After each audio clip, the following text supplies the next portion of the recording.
Nkwaniriza nate mu pulogulaamu Tuula Tusome. Nze muzzukulu wa Mugema munnakyala akwata ssente empya n'enkadde. Tuli katabo akambayiwa ow'abayizi kawandiikibwa Owalabye Kimagoba ssuula ya 12 egamba nti Nnyazaala asala Namusisi ku mugwa. Mbayiwa yava ew'omusawo ng'akyali mu bulumi bungi.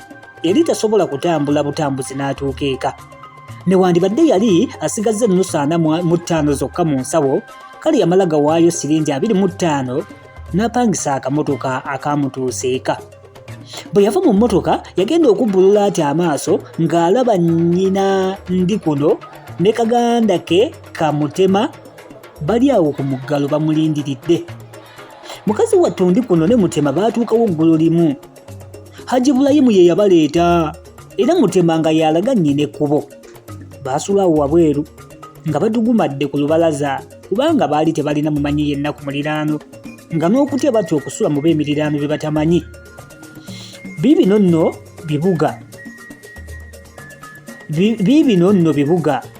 nga bwe bakwefuukira ekiro. Ye nga bwe bakwefuukira ekiro oba kale abazigu bwe balumba amakaago bannyinimu nga tebagamba nti mwe mwasaza olukwe. Bwe bategeera ebyo oba bwe babifumiitirizaako ne bagamba nti ntaye. Baasula ku lubalaza maama wa Mbayiwa yennyini ne muto we Mutema.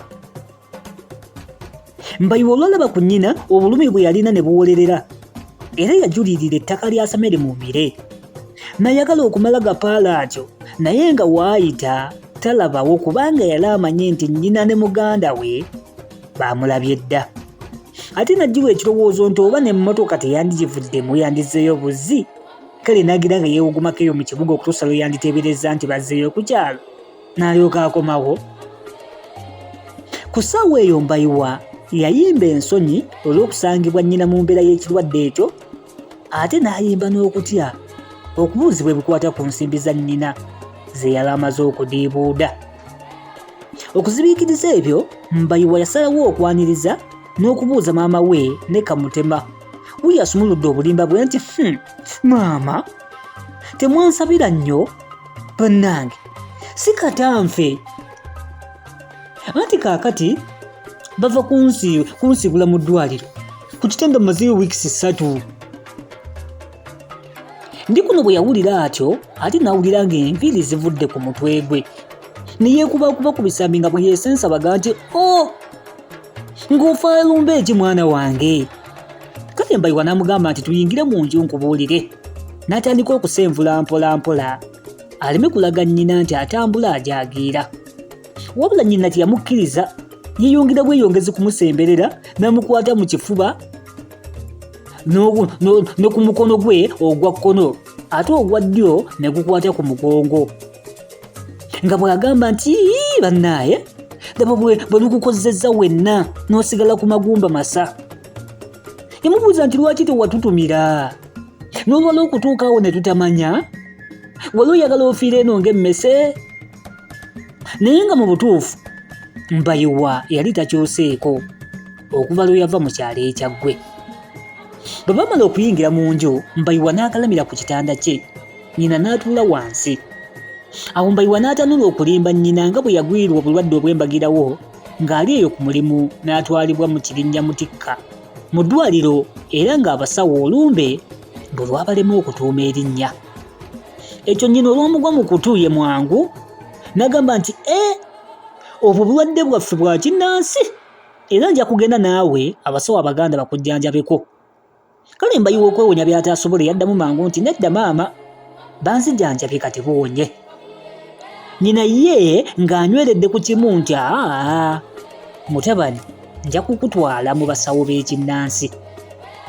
Mbayiwa yali teyagala mboozi eno egende wala nnyo, kale kyeyava agamba nnyina nti kale tunaabiraba ng'otuusizza okuddayo. Awo nno ne nnyina n'addamu amaanyi era yali tannasuula kantu konna mu lubuto obwa jjo.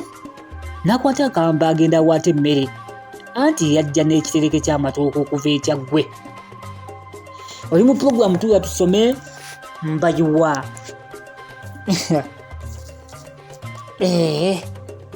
ayongedde okufuukira ddala ekijolooto.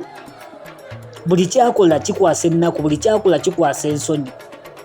Okuva yatandika takolangayo kalungi n'akamu.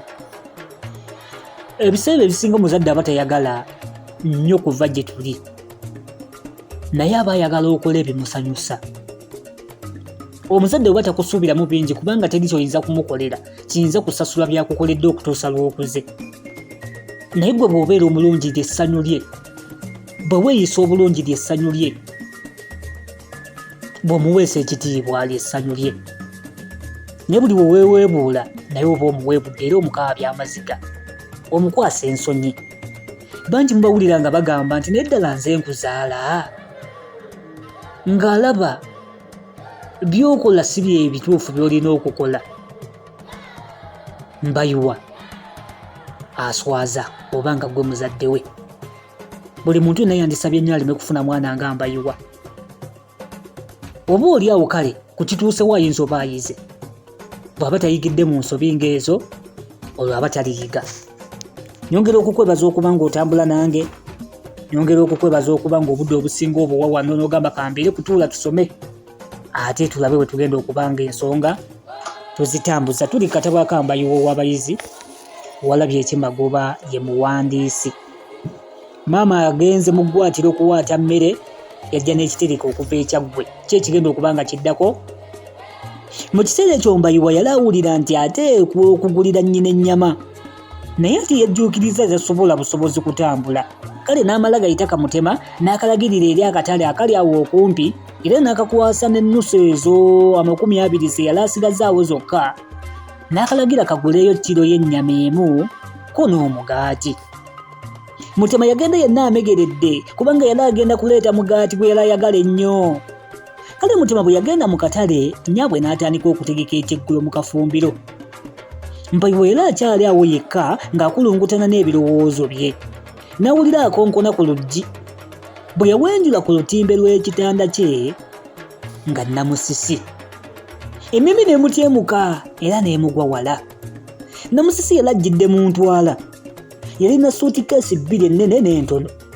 Amaaso ge gonna gaali gamutwakadde. Kale Mbayiwa yeegumya n'amubuuza nti owange ng'obulidde mu ngugu, simanyi ogenda Nairobi. Namusisi teyanyega wabula yanoonya bunoonya wakuteeka suutikeesi ze. Mbayiwa yamulondooza amaaso gokka nga yeewuunya ekimuleese n'engugu eyo yonna ate gy'ataleetangako bukyanga baagalana. Ate ng'okuva ku luli lwe baayawukana ng'ab'ekigo mu woofiisi munnange gye baali yali talowoozangako ku Namusisi. Namusisi kye yakola kwe kugenda eri ekitanda kya Mbayiwa n'atuula wansi kumpi awo n'akoteka omutwe gwe ng'asirise becceccererecce. Naye Mbayiwa n'asirika. Kyokka Namusisi yalabira awo bambi ng'amaziga gamuyitamu mukazi wattu. Essula egamba nti nnyazaala asala Namusisi ku muguwa. Yamusala atya? Byava ku ki? Kyekyaddirira? Namusisi tulese akotesa omutwe, amaziga gatandise okumuyitamu, azze n'entwala ye yonna ewa Mbayiwa. Osuubira ki ekigenda okuba nga kiddako? Ye Mbayiwa agenda kuzzaako ki kubanga ono azze n'entwala alinga azze mu bufumbo? Ng'olaba otya? Bw'oba nga gwe nnyazaala n'embeera bwetyo n'etuukawo nga wooli mu maka omwo mwennyini, kikyozaako. Bwe tugenda osimbulira nga tuzzeemu okusisinkana essula ekyagenda mu maaso, episode yeekomye wano. Muzzukulu wa Mugema munnakyala akwata ssente empya n'enkadde, mbaagaliza okusiiba obulungi ate n'okusula obulungi. Ssaabasajja Kabaka awangaale.